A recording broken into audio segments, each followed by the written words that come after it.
absolutely lovely contest, which leads into the 164th running of the Laurel Kings Plate, the Weight for Age Mile. It's the Grade 1 event. It's race 7. Last year we saw Charles Dickens romping home to victory, and it was the whole race course just came alive. It was wonderful to witness. In second spot was See It Again, third spot was Real Aussie, and fourth was El Mutana. Just so that's how they finished in the last running. And where are they going to finish this year? Interesting now. Snow Pilot, who Justin Snaith, I've thoroughly enjoyed you watching this horse because he's just physically so impressive. Pace-wise, do you think that's where the trick is with this race and with him in particular? Well, look, it seems like he's only got one type of way of racing, but he is very impressive at the moment. I mean, he won the Guineas as a 3-year-old, and I thought he was very unlucky in the Natal Guineas. He hung. If he hadn't hung, he was home Jerome. Remember, he hung right across the track, and that's he had where a strange KZN season from the. I know we couldn't hold one side of him at Summerfeld. Every time I never forget. I'm trying to canter him on a slow day, and the Appies are there on a Wednesday, all going down the track, and there's your Group 1 superstar, and you've got 10 Appies coming past, and off he goes. So it's an art of training there, I can assure you. And this horse was it was near impossible and eventually his head just went. And I tried to salvage it into a 1200 because we just weren't getting him to settle. Try to salvage it in the 1200. He actually ran disappointing there as well. So he just trained off on me, to be honest. He's a very, very impressive miler.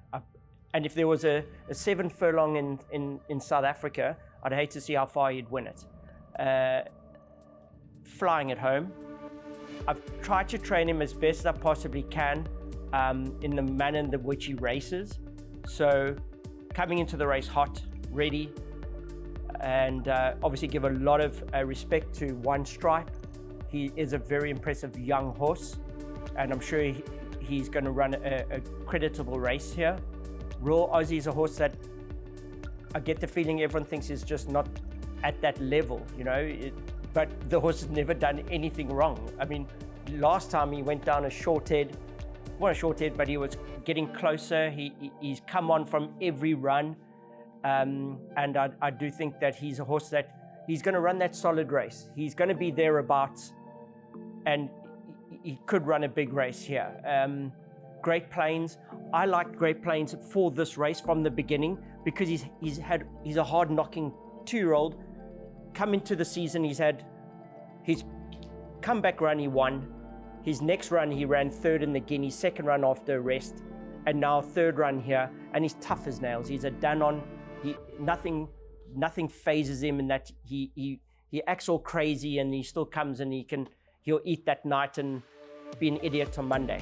He's that type of horse. So running against the older horse, he's too doff to know that he's actually up against the older horse. He doesn't care.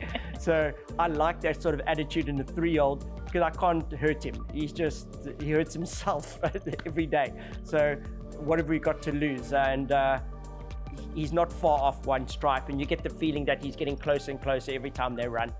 I do think that it's going to be an incredible race and a very tactical race. Yeah, tactics are going to play a huge part in this race. Justin Vermaak, One Stripe, has he been that impressive for you that you think that he's going to come into this race and it's going to be an easy task or a capable task? In any year where he wasn't meeting Snow Pilot, you would say this is the year for another 3-year-old to win. Of course, if there was a Charles Dickens, he would be, yes. Without a super older horse, he'd be odds on, rightfully so. But he's got a super older horse here in the form of Snow Pilot, who, and again, like for me, I keep on when we're on these shows discussing about the importance of pace, which is it's the one thing that it's the hardest thing to predict going into the event. But how the race is run is going to be pivotal to whoever wins it, obviously.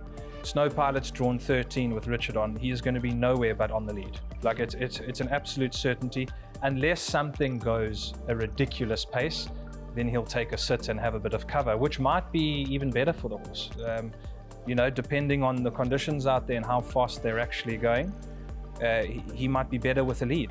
I remember Anton Marcus saying years ago about Variety Club, because he was so fast that nothing could ever, he jumped 2 lengths clear, but he always used to say, geez, I wish he'd be even better if he had something to follow into the straight, but nothing could ever go with him. He was so good. And you also can't take it away from him. If they've jumped clear and they're so fast into stride, to take it away from them, it costs them at the end. Exactly, and this horse, he's come back so good as a 4-year-old.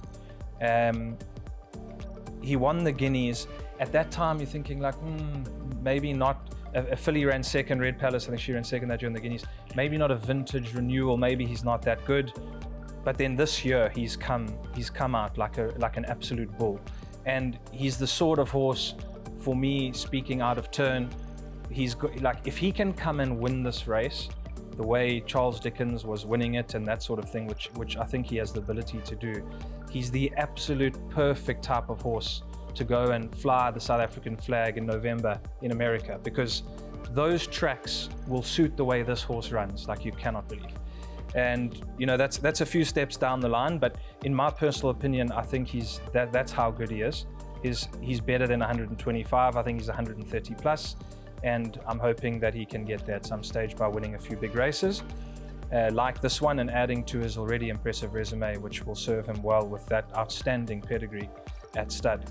And I'm sure, we all know Justin's already turned 50, but I'm sure it gives him some pleasure and highlights his age when he's training. He trained the champion fillies, and then he trains their champion siblings, and he's probably going to train some Snow Pilot babies too when he's 60. So that will be rather interesting. But I would not be there. But One Stripe, I mean, the cool thing about One Stripe is obviously he's a standout sophomore. 8 on 18's not far behind him on what we've seen. He's a bit different. He's going to be better over 2,000, I think, where One Stripe looks like a real severe miler. And obviously, without being too sadistic about it, I like to, in defeat to Snow Pilot, to me was his best run, because he's given the horse a kilo, which is criminal at that time of year for a younger horse. And he was a length behind him. Probably should have been allowed to use himself a little bit more and not have Snow Pilot build up such an advantage, but it was first run of the season. And now he's getting 5 kilos, so he's 6 kilos off for that length, better off for that length. And it's going to be a fantastic race. So I do think he's a little bit unlucky he's bumped a real super looking older horse, but for me it's got to be between the two of them. If we're looking outside of them, See It Again is obviously a very good horse. He's a 2,000 meter horse at best. Unfortunately for him, the big 2,000 meter races he's been running, and he's giving lumps of weight away, which hasn't helped him. But don't forget, he looked like he was dropped in the Greenpoint over a mile last year when he won, and then ran second to Charles Dickens. So his mile form's not awful. And you got to also respect a horse like Give Me a Prince. I'd love to talk to Dean about this horse, and I will catch him one of these days, because he's such an interesting horse. This, for me, he wins the Cape Fly, 1,000 meters. He wins the Scottsville race, 1,200. Like, he's the best sprinter in the country. He wins 2 Group 1s as a sprint, and then he stopped sprinting because Dean is obviously convinced he goes a mile. And based on his last run, he's probably right, because he ran an absolute cracker behind Rascallion. It's quite interesting to me how a horse who would have the big weight for age sprints almost at his mercy doesn't sprint anymore. He's going 14 in a mile because Dean is convinced on what he's seen and his experience and expertise that the horse gets a mile. And here he is on the biggest stage in the biggest mile. So he's got to be an interesting runner, and he's got a massive merit rating to go with it, 130. So interesting, fantastic race. I think the pace will be true because you've got an on-speed horse like Snow Pilot, who's got a horse who likes to run handy, Oriental Charm. And One Stripe is not going to be sitting worse than third in running, in my opinion, because he's not going to let Snow Pilot get handed the race on a plate, or he won't at least want him to be too far clear. And this horse Montien is also on speed as well, so I think they'll be going pretty hard, and which means only one thing: the best horse will win. Correct. They are going to get on with it. Do you think that sometimes, just going back to your discussion about Give Me a Prince, do you think it's the allure of the classic trips that everyone always wants to win? I mean, it could be. you always look at the trainer in that sort of instance. And Dean he loves a classic race and he loves a mile, and he would always be wanting, if a horse can get a mile, he'll want it to go a mile. And he's done it all over the trips as it is. It is quite interesting to see that a horse who's won the Cape Fly, which is 1,000, you're the fastest horses in the land to win that. And then you beat Thunderstruck. Beat Rio Kawari. You beat Rio Karari in that, and you beat We're Jamming. And so he's won the Merchants, he's won the Cape Fly, he's won the Golden Horse Sprint, multiple Group 1s and Group 2s as a sprinter. And then, like I said, he stopped sprinting. Dean said clearly, this horse looks like a miler. And to be fair, his running style over sprints, he's coming at them late. Maybe he is a miler, and he'll show it on Saturday. But it is quite interesting to see the route the horse has gone, especially now, maybe not so much now, but in the last 12 to 16 months, that top sprint division has been completely bereft of good sprinters. So it's interesting. It also almost opened the door for him, but the bait wasn't taken. I'm sure you'll enjoy that conversation, Justin. I'll be told off, I'm sure, but let's see how he goes. If he wins, then we'll know the answer.